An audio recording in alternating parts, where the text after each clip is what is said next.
So, ayan po, good morning, good morning, good morning. Ayan po ang ginagawa natin. Ayan, parilya, order yan ni boss. So, binubuo ko pa po. So, tatapusin po muna natin kung ano yung pinaka-detail. So, mamaya po dahil po nag-iisa tayo, wala po tayong kasama. Kaya bubuuin po muna natin. Po yung ginagawa natin ngayon, na-assemble natin. So, tinatapos natin yung order ni boss. So, hindi na po ako nag-display dahil ayan po yung ulan, napakalakas. Kaya po pabugso-bugso. Kaya dito na lang sa loob, ayan po yung mga display natin. So abangan po natin mamaya para po pag natapos po natin yung ginagawa natin. Yung ginagawa natin. So sinasaigang ko pa lang po. So ayan na. Yan, nasaigan na natin. Yan, hindi ko kanina napakita dahil wala tayong handle, saka wala yung kasama ko.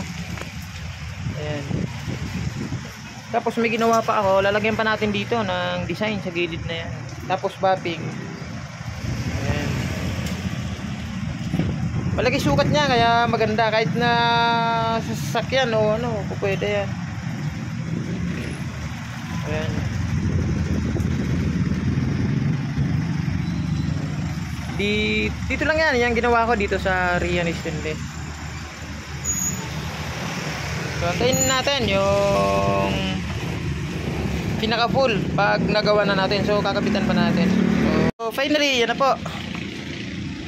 Yan po yung ginawa natin. Yan, tapos na. So ibabating na lang. Sa sidecar, sa mga Raptor, sa kotse, pwede po siya. At ang sukat po niya is sukatin po natin. Ayan po yung sukat niya is 21 yung lapad. Tapos yung haba naman po, mahirap po pag nag-iisa, wala tayong, yan naman po yung haba niya 30 20 by 30.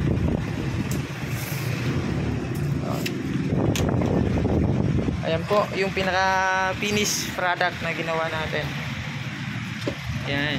Hindi ko na po winilding rito, sa loob lang ang welding para hindi siya kita sa labas. So pag binaping natin, kikintab yan. Pati yan. Nilagyan na natin dito yung nakasaywang para medyo maganda tingnan.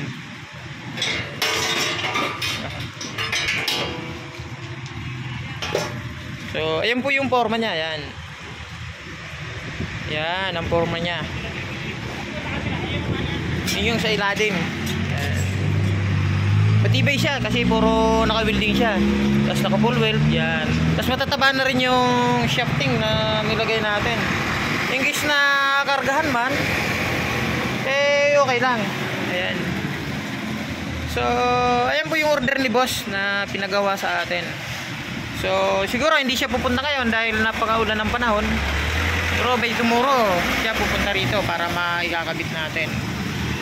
So ngayon siguro ayan po yung pinaka forma niya pag nakatalikod. Ayan po. Yan po siya pag nakataob. Ayan.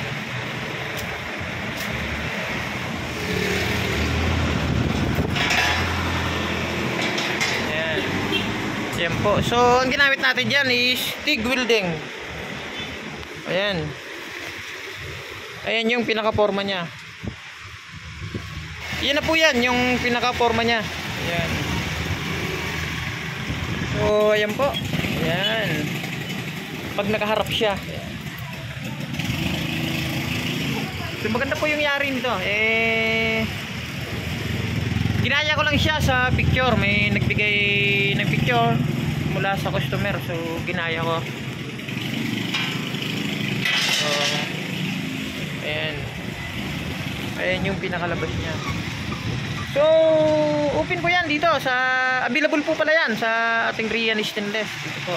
So ayan po, isang ulan na naman na araw. Ito po yung ginawa natin kanina na parilya. Order yan ni boss.